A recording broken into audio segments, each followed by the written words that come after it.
The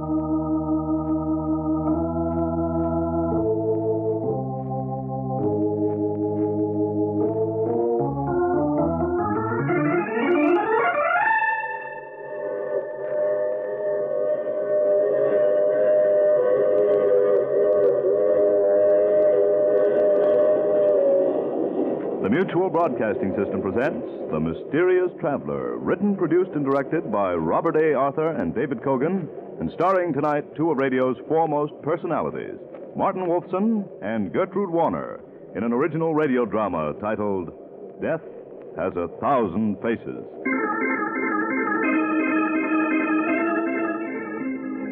This is the Mysterious Traveler, inviting you to join me on another journey into the realm of the strange and the terrifying. I hope you will enjoy the trip, and it will thrill you a little and chill you a little. So settle back, get a good grip on your nerves, and be comfortable, if you can, as you hear the story I call Death Has 1,000 Faces.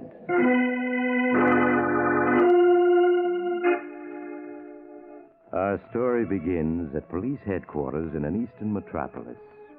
In a small, shabbily furnished office, Horace Riker, a patrol officer for the State Prison Commission, is seated at his desk, which is completely covered with gift packages. As Horace, a small, mild-mannered man in his late 40s, starts to open some of the gifts, there's a knock at his door.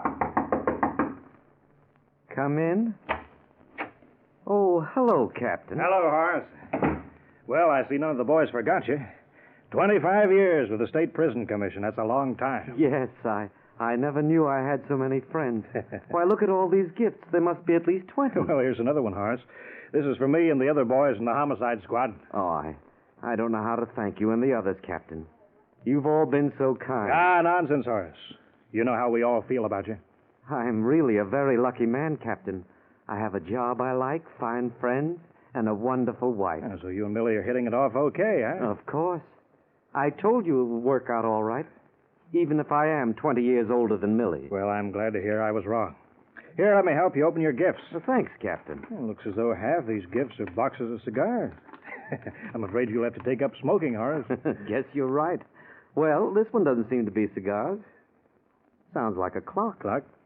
Yes, I can hear ticking inside. Doesn't seem to be a card with it. Well, I'll unwrap it. The card is probably inside. Wait just a minute. Let me see that package. Why, of course. Here.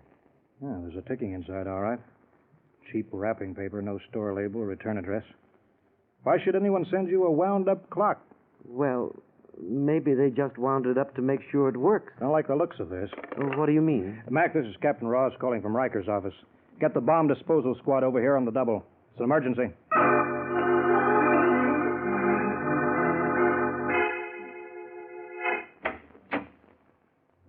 What did you find out, Captain? Morelli and the bomb disposal squad have just finished.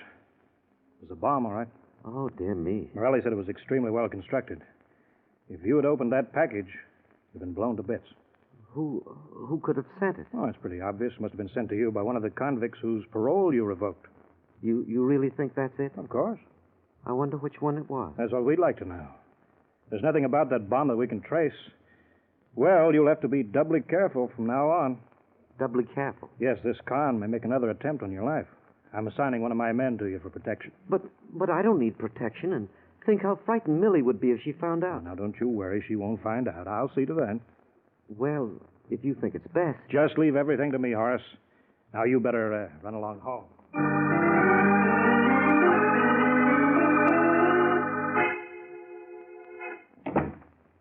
Millie? Millie, where are you? Oh, here I am. Stop yelling. Look, Millie, at all the gifts I got from the men at the office. Isn't that a new dress you're wearing, darling? Yes, I bought it this afternoon. How do you like it? Oh, it's beautiful. You look wonderful in it, Millie. How much did it cost? $80. $80? Yes.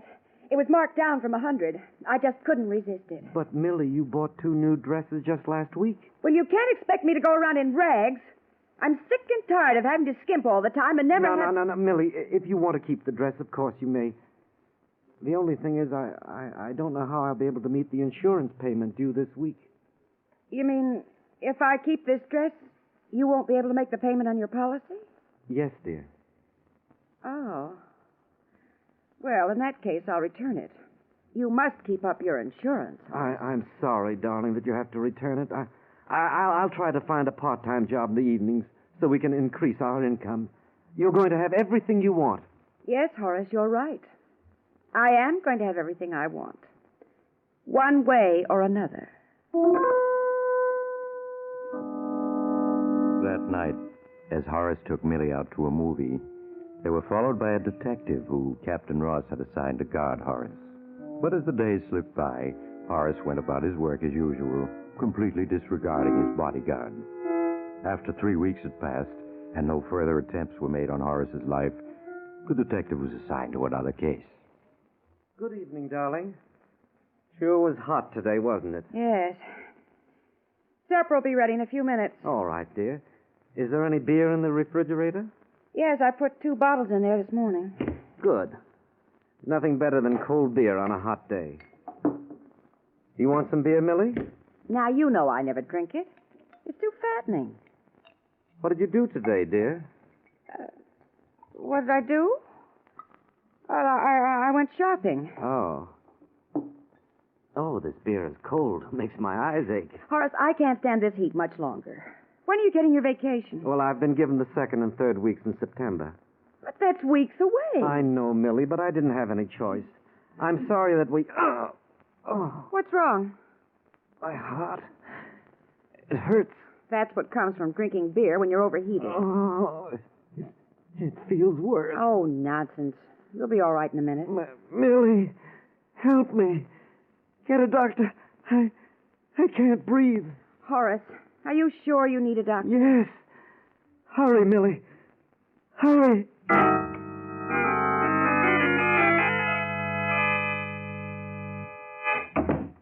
How is he, Doctor? It was a close call, Mrs. Riker. But he'll be all right. You can go in now. Oh, thank you. Doctor, I'm Captain Ross, friend of Mr. Riker's. So, how do you do, Captain? Millie, that is Mrs. Riker, said it was a heart attack. Is that right? Yes, Captain, it was a heart attack. Brought on by poison. Poison? Yes, Do you have any idea how it happened? yes. Strychnine in the beer. Fortunately for Riker, he only took a sip of the beer. Had he taken any more, he'd be dead. This is a matter for your department, Captain. Yeah, so it seems. I'll turn in a report to you. Thank you, Doctor. That's quite all right. Well, I've got to leave now. I've got another patient to see. Good night. Good night, Doctor. Strychnine. Has the doctor left? Yes. How's Horace? Oh, he's asleep now. That beer that Horace drank, when did you get it? Oh, it was delivered yesterday from the grocery. Did the delivery boy give it to you directly? Why, no. He left it on the rear porch. I was out all day. I see. What are you getting at? Horace's heart attack was caused by poison. Poison in the bottle of beer. Poison? Mm-hmm. But who would want to poison Horace? Oh, maybe it was one of the convicts whose parole he revoked. Then again, it might be someone else. You have no clues? No, not yet. But I can promise you one thing. I'll not give up until I've got the person who's trying to murder Horace.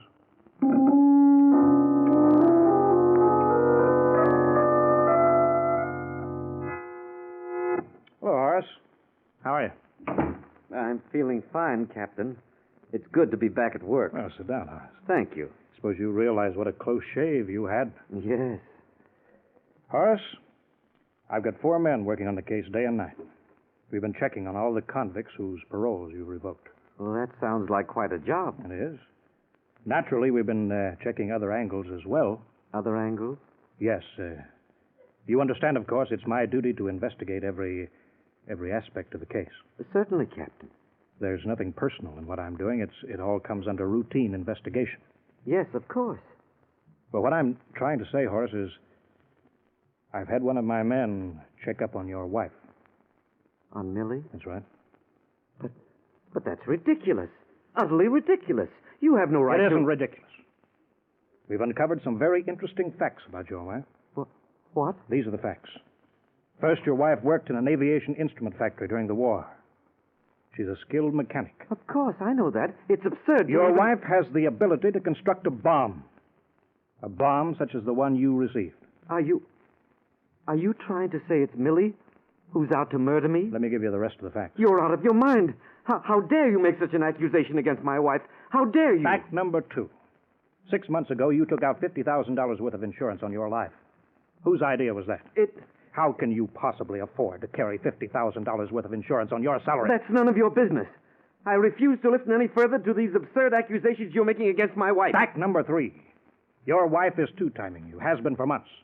She's seeing a young man by the name of Jerry Clapper. I won't take that from anyone, not even you. I'll show you. No, don't be a fool, Horace. I'm only doing my duty. Now, sit down. Sit down! And stay down. Horace, we've been friends for 20 years. Do you think I'd tell you all this if I didn't have to? It's lies. All lies. Fact number 4. Your wife's boyfriend works for a medical firm. He has easy access to poisons, including strychnine. Nothing you're saying is true. Nothing. If you were honest, you'd admit that you don't like Millie. You never have. You were dead set against my marrying her. That's true, but that has nothing to do with this. I love my wife and I trust her. I don't believe a word you've told me. If you knew her as I do, you'd know she isn't capable of such a thing. Are you so hopelessly in love with her that you can't see what I'm telling you is the truth? It isn't the truth. And nothing you can say will change my mind. And I warn you, Captain, if you spread any of these lies about my wife around, I'll kill you. With this threat, Horace stormed out of Captain Ross's office and returned to his own. In the days that followed, he avoided Ross, which was soon noticed by his fellow workers. Horace told Millie nothing of the accusations that Ross had made. If anything, he was twice as devoted to Millie as ever. The two spent long hours together making plans for their vacation. The day before they were to leave, Horace was summoned to Captain Ross's office. You wanted to see me? Yes, have a seat. I prefer to stand. Very well. I understand you're leaving on your vacation tomorrow. Yes. Where are you going? None of your business. I'm asking you as your superior. We may wish to get in touch with you. We're driving to Virginia. We're renting the same cottage we had last year. I see. Have you had any further attempts made on your life? No. While you're on your vacation, be careful. What do you mean by that? You know what I mean. If you don't stop insinuating that my wife is trying to murder me, I'll see to it that Just be careful, that's all I'm asking. I'd like to see you come back. Is there anything else? No. Thank you.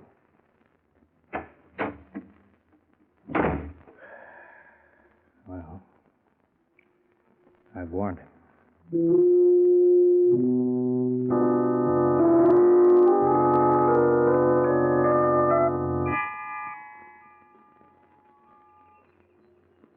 This is a life lying peacefully in a hammock far away from everything and everyone. Enjoying yourself, Millie? Yes, Horace. Just like our honeymoon, isn't it? Yes. And we've done all the same things. We've gone fishing, swimming, boating, and we've tramped all over the countryside. It's been wonderful. You know, the only thing we haven't done that we did last year is visit the gigantic caverns. Yes, that's right. I'd forgotten about that. We did visit the gigantic caverns last year, didn't we? Yes, Horace. Why don't we spend tomorrow exploring the caverns? Do you remember that wonderful waterfall and pool? Yes, it'll be a lot of fun. Do you remember the way we almost got lost in the caverns last year? Oh, if you get lost in there, you can wander days without finding your way out. Well, this time I'm going to be very careful. Yes, Horace. We've got too much to live for to let anything happen to us.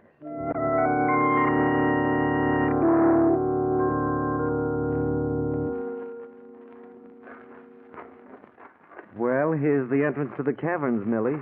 It certainly is deserted, isn't it? Yes, no one comes here after Labor Day. Now, wait till I tie the end of this string to this tree. How long is that ball of string? Oh, about 5,000 feet. Almost a mile. There. That should be long enough to take us to the waterfall and the pool and the caverns, shouldn't it? Yes, just about. Are you ready, dear? Yes, Horace. I'll carry the flashlight. Your eyes will become accustomed to the darkness in just a minute. Cool in here, isn't it? Yes. The only thing I don't like about these caverns are the rats running around. And the bats. Oh, they won't bother you. Do you want me to unwind the ball of string for you? No, Millie, I can manage nicely. This place is fascinating. I'm certainly glad you suggested this little trip there.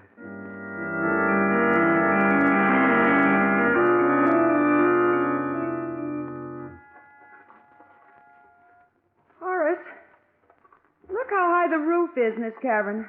Why, it must be 200 feet. Yes, these caverns get more interesting as you pass from one to another. However, I'm afraid we can't go much further. We've about reached the end of the string. But, Horace, I wanted to see the waterfall and the pool. I should have brought along another ball of string. Why are you stopping? I've reached the end of the string. Horace, listen a moment. Do you hear the waterfall? Yes, I think I do. It sounds as though it's directly ahead. Let's keep going a little further. But, darling, there isn't any more string. Oh, we'll only go a little way. It doesn't sound very far off. We'll be able to find our way back. Well, all right. Wait till I tie the end of the string around this rock. There. Come along.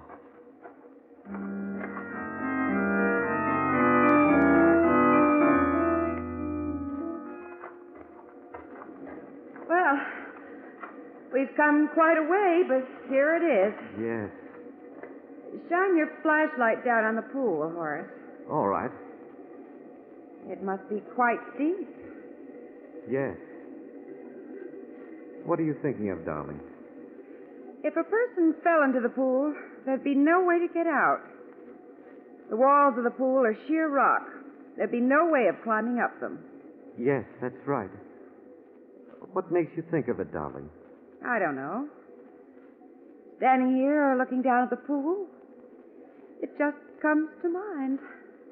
It couldn't be that perhaps you want to get rid of me. Oh, Horace, how can you say such a thing? It could be, couldn't it? After all, I'm 20 years older than you. I'm not good looking, and I haven't any money. Oh, don't talk like that. Why not? It's true, isn't it? My friend Captain Ross thinks it's you who's made the 2 attempts on my life. I? Yes. Ross said that you could have constructed the bomb that was sent to me and have poisoned the beer I drank. How dare he say such a thing? He claims you're after my insurance. And, of course, he mentioned the man you've been seeing, Jerry Clapper. He told you about Jerry? Yes. Horace, you don't believe that I sent you that bomb or poisoned the beer, do you? No, Millie. I know you didn't. Oh, it's good of you not to think so. You may want me dead, Millie, but I know it wasn't you who made the attempts on my life. How can you be so sure? It's very simple, Millie.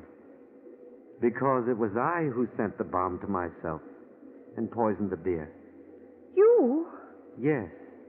But why? Why? You're in love, Millie.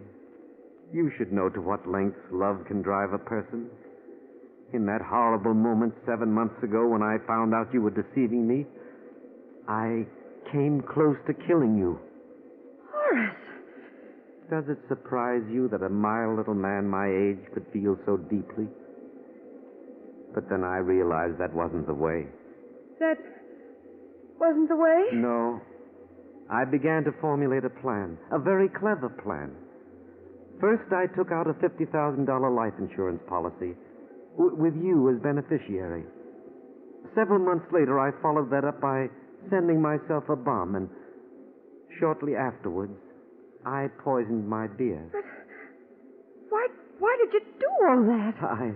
I knew that sooner or later my friend Captain Ross would come to believe that it was you who was attempting to kill me. And that's exactly what happened. But why? Why?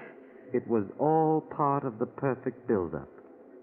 The build-up that had led to this moment. What? Yes, Millie. You're going to die. Here and now. No, Horace. No. I loved you so, Millie. I loved you so. Horace, don't come near me. Don't touch me. Ah!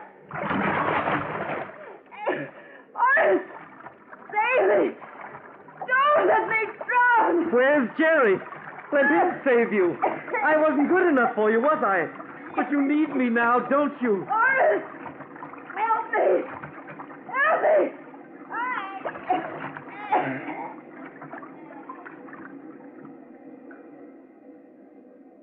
Millie? She's gone. I better get out of here.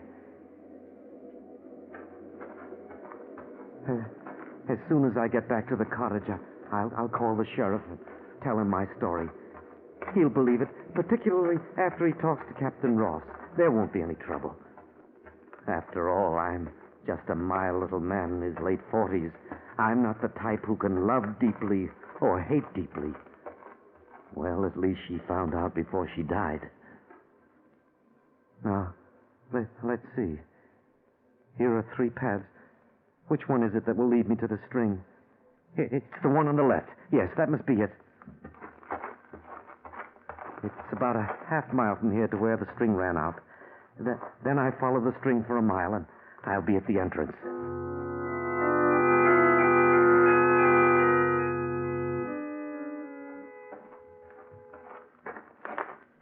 Strange, I don't remember this turn in the path. But then I may not have noticed it before. This must be the right path. But then they all look so much alike. These caverns are just a maze of passageways. Maybe I took the wrong path. But perhaps I should have taken the middle one. Yes, it must be the middle one. I'd better retrace my steps. All I have to do is keep calm, and I'll be all right. People only get lost when they're excited. I just have to go back to where the 3 paths are and take the middle one. I mustn't get excited. I mustn't get excited. Horace Riker ignored the rapid beating of his heart and attempted to remain calm. But as he made his way along, he was constantly confronted with diverging and crisscrossing passages, all of which looked unfamiliar. After wandering for an hour, his flashlight burned out and he could no longer go on. Exhausted, he sank down to the ground, completely losing all track of time. Meanwhile, the absence of the Rikers from their cottage went unnoticed. It was only after the 5th day that it was discovered they were missing. The countryside was searched without any success. Captain Ross flew to Virginia to aid in the search. Then someone remembered the gigantic caverns. A week from the day he'd entered the caverns, Horace Riker was found semi-conscious, babbling deliriously. He was rushed to a hospital, but the search for his wife went on. You may go in now, Captain Ross. Thank you, nurse. Hello, Horace. How are you feeling? Captain Ross, what are you doing here? I flew down here 2 days ago to help in the search. I was with the party that found you in the gigantic caverns. Millie, did you find her? Yes? How is she? She's dead. Dead? They found her body in a large pool by a waterfall. Poor Millie. Suppose, Horace, you tell me exactly what happened. The whole idea of visiting the gigantic caverns was Millie's. When we got to the entrance, I led the way in, while Millie unrolled the ball of string behind me. After we'd gone a mile, the string ran out. In the distance, we could hear a waterfall. Millie insisted that we go on, though I argued it was dangerous. What did she say to that? She said she'd mark the path with her lipstick as we went along, and we could find our way back to the string that way. I see. We must have gone about a quarter of a mile when I suddenly realized Millie was no longer following me. I turned, but she was gone. Then I called out to her. I could hear her laughing in the distance and telling me to find my own way out. What did you do then? I'm afraid I got panicky. In that moment, I realized everything you told me was true. I tried to follow Millie's laughter, but it seemed to come from all directions. As I tried to retrace my steps to the string, I became completely lost. And that's all I remember. I see. Despite the lipstick marks she made as a trail, Millie apparently became lost when she ran away from you. Yes. Captain, I want to apologize for not having believed you. I hope there aren't any hard feelings. None at all, Horace.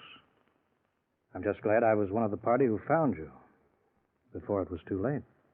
I suppose I was in a bad way when you found me. Mm-hmm. You were semi-conscious, slowly sinking. By the way, Horace, this will interest you. Oh, what's that? It's a phonograph recording. I'll play it for you. I had it made just after you were brought to this hospital. Listen.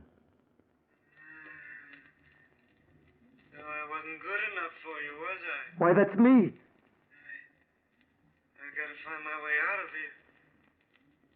You think that all these months I haven't known what's been going on, huh?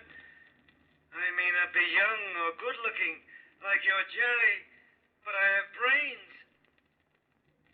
It's so dark here. So dark. It took brains to work all this out. First the insurance, then the bomb, and poison beer.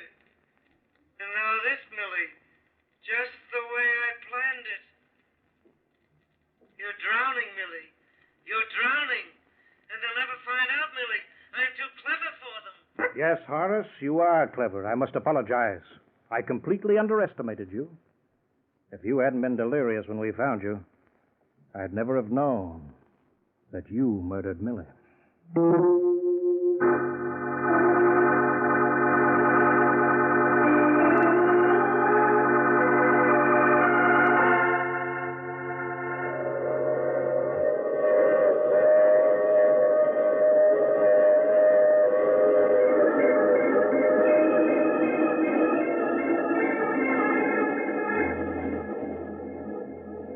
This is the mysterious traveler again.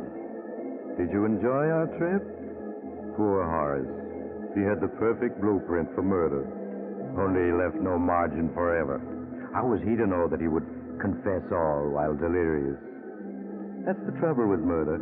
It so often backfires, and so fatally. Now, I recall another case in which the central character was too clever to engage in anything as vulgar as murder. Instead, he hired a famous voodoo witch doctor who had the ability to... Oh, you have to get off now. I'm sorry. But I'm sure we'll meet again.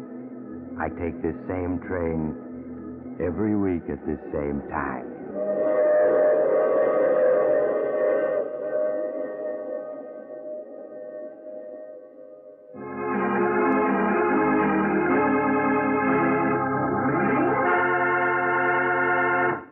You have just heard The Mysterious Traveler, a series of dramas of the strange and terrifying.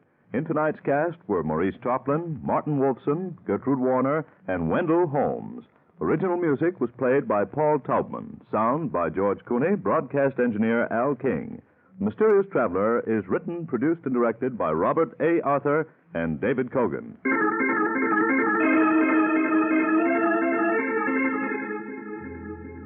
And now here's Maurice Toplin, The Mysterious Traveler. Listen next week to my tale titled Hideout for a Friend. Another strange and suspenseful tale of the Mysterious Traveler.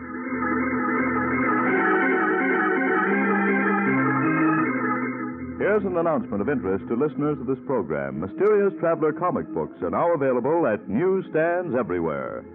Carl Caruso speaking. This is the world's largest network, the Mutual Broadcasting System.